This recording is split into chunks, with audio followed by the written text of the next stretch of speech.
It's not like Ivy had wrapped her arms around me and stuck her tongue down my throat. She didn't try to make me grope her or flash her tits at me or grab my junk. Had she been as young as she acted, it would have been kind of cute. Yet.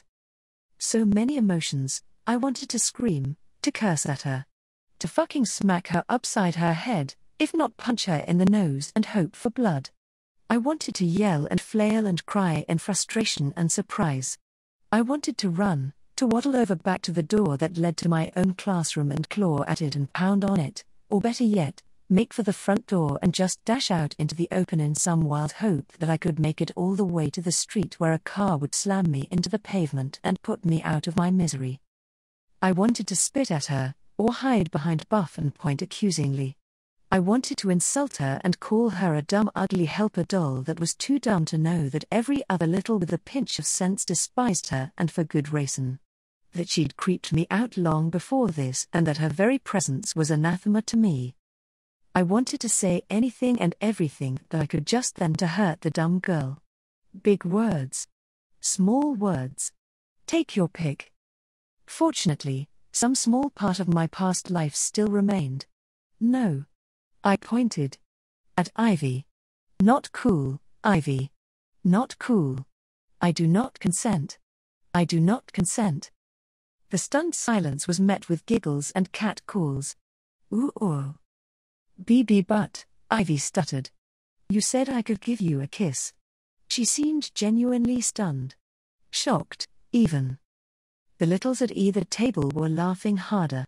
I heard fists pounding down on the table. Ivy. Zoj started to say. We ignored them. No, I repeated myself. You asked if you could give me something. Buff was eyeing us. Clark. A kiss is something, she insisted.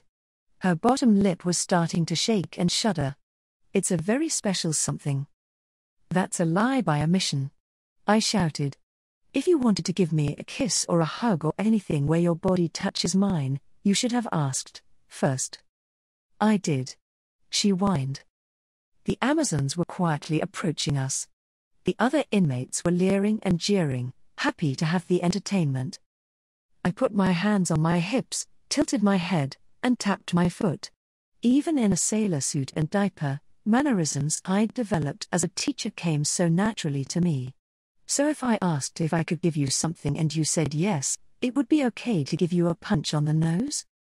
More howls of laughter from my unwanted audience. Thankfully adrenaline, indignation and tunnel vision helped me blur them out in the moment. Speaking of howling. No. Ivy yelled. A kiss is a good thing. Not if I don't know it's coming. Her entire posture was changing. Ivy Zoj was deflating like a used parade float right before my eyes. Would you have let me kiss you if I had told you? She whimpered. No. Ivy burst into tears and threw herself on the floor, burying her face in her hands and kicking her legs. She was saying something, but it was either in Yamatoan or just too garbled from her sobbing and bawling that I couldn't begin to figure it out. Zoj bent over and picked her up, patting her back and saying something in Yamatoan. She looked at Buff and jerked her head towards the front door. Buff quietly nodded and Zoj walked out the front door, shushing and cooing the woman-child in soft soothing tones. With Ivy out of the room, my peripheral vision cleared up, and I got a full view of the rest of the room. Some, like Tommy and Jesse, were shooting sad looks towards the door and shaking their heads. Others, like Shauna, Sandra Lynn, and Mandy, were glaring at me like I'd just kicked a puppy. Billy, Annie, and even Chaz were making mock kissy faces at each other and laughing like they'd just seen high comedy. Great. A big dumb baby woman forces herself on me. I explain it as best as I can, and rather civilly if I do say so myself, and I'm the asshole. I stood my ground a few feet away from the rectangular table. I was shaking with rage, and despite the fact that I wasn't wearing any pants, I felt like my skin was on fire like I was running a high fever. Buff took a knee next to me and placed her hand on my shoulder. It's okay, she said. You didn't do anything wrong. You're not in trouble. Is Ivy? Let me and her mommy worry about that. I'm very proud of how you handled that, Clark. It took a lot for me to keep staring straight ahead instead of snapping at her. Proud? What did she have to be proud of? People can be proud of other people's behavior and accomplishments if they help develop it, a taught skill for instance. I'm proud of you for bringing up your grades. That extra tutoring we've done has really paid off. Or if they've seen a person's struggles and wanted to note the improvement. You've got your drinking under control. I'm proud of you. Buff had no claim to either. Being proud of me was just something condescending to remind me who was in charge. You handled those big feelings so much better than you did at the shower, Buff said. Oh yeah. That. I could tell from the look on your face that you really wanted to say something nasty to hurt Ivy, and you didn't. Good job controlling yourself, kiddo. A whole host of new words and what to tell Buff boiled up into my brain. I bit my tongue and stared off into the middle distance, instead. I think he's gonna cry. I heard someone whisper. Do you want a hug? Buff asked me. Silently, I shook my head. Even I wasn't sure if I had actually shook it or if my tensed-up muscles were still just vibrating. Either way, I didn't want it. My mentor stood up and looked around. Class, she said. Before we transitioned to whole group, I just wanted to tell everyone that Clark did the right thing. All eyes were on her. What's our touching rule in this classroom? Hands shot up. Shauna, with dark skin and her black hair done up in beads, was called on. Nobody can touch you without your permission, she said with a kind of rote quality. Then she hastily added, except for if a grown-up needs to help you with something. That's right. And what should you do if someone is touching you in a way you don't like? What should you do, even if it is a grown-up? Tell a grown-up, the class responded in unison. Annie's hand raised, but she didn't wait to be called on. Why isn't Clark in trouble? He didn't tell an adu, I mean grown-up. Buff smiled as if Annie's trying to throw me under the bus was simple precociousness. No, baby, Clark isn't going to get in trouble. What he did was use his words to express his needs. It was very mature of him. I shouldn't have felt pride in that, but I did. A trickle of hope in a dried-up riverbed. Maybe I could get through this after all. I wouldn't be able to talk sense into any Amazon, but maybe I could over the long term talk them into a slightly less intense form of crazy. I also felt the stares of the other prisoners on me. In their eyes I was turning into the suck-up, the teacher's pet. In that moment, my attitude could be described as fuck 'em. It's not like I was making any friends my first day. Might as well take my comfort where I could. Okay everyone, Buff clapped her hands together. Snack time's over, go check your schedules. As one big crinkling mass, we went over to the wall where our toddler visual schedules were. I took the black pentagon off the paint stick and saw the matching symbol over by the whiteboard.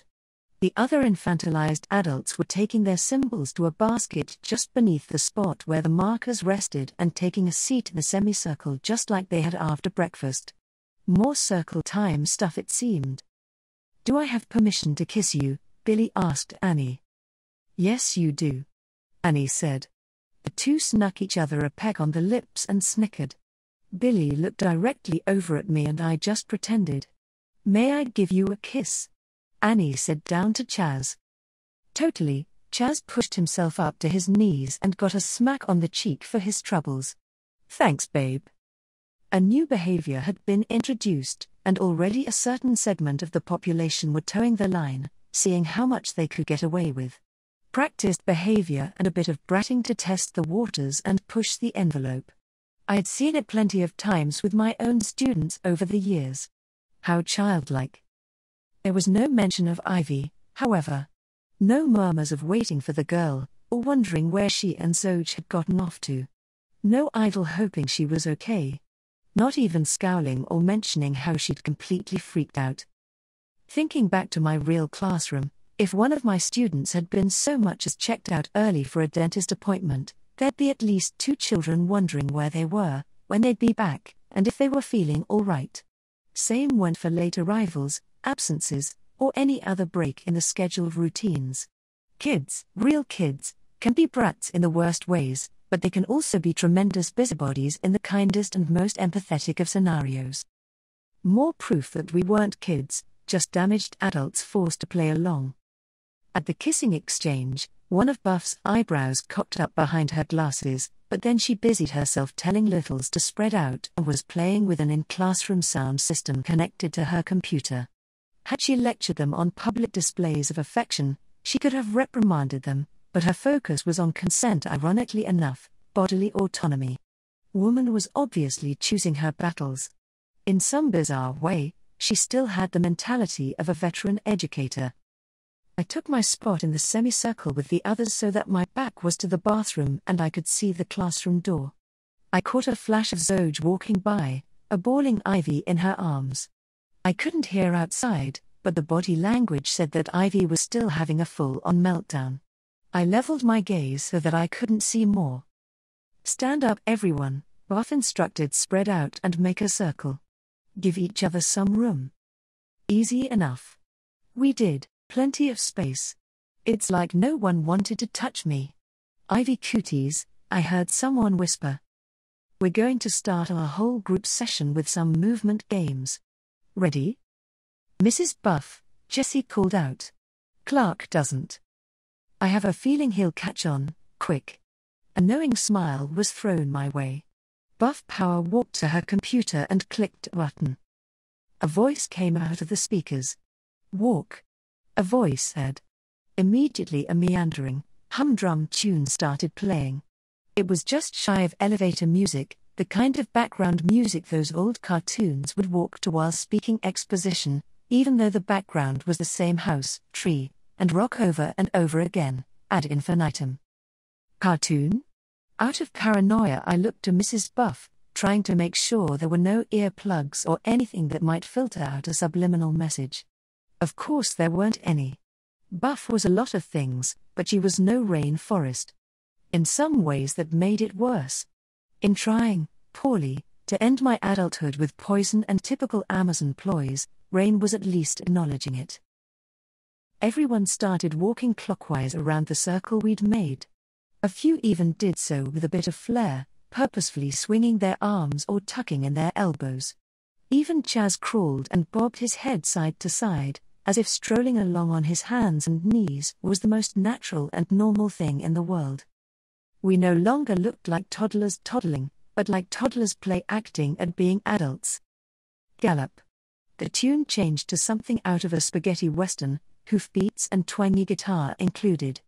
Immediately everyone started stuttering their steps, galloping like a horse. A few whinnies went up as boys and girls started imitating horses for good measure. I sighed.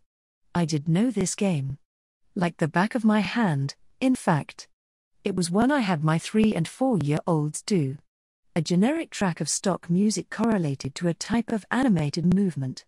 Next there'd be a quiet, almost spooky xylophone number for tiptoeing around, and a frantic fast-paced run, and a lazy gliding skate, and so on and so forth. Then the track would randomize and play without the verbal instructions, and the kids would have matched their movement to fit the tune without prompting. Good clean fun, if you're actually a child. Typical. I could do this game in my sleep. No concentration needed whatsoever. It was completely mindless to me. Was it degrading? Yes. Absolutely. But at least I didn't have to sing any songs about what a baby I was or how high diddly-dee a big boy's life wasn't for me, or whatever. If this was all I had to do, I could make it through my first day in hell easily enough and get to see Cassie one last time.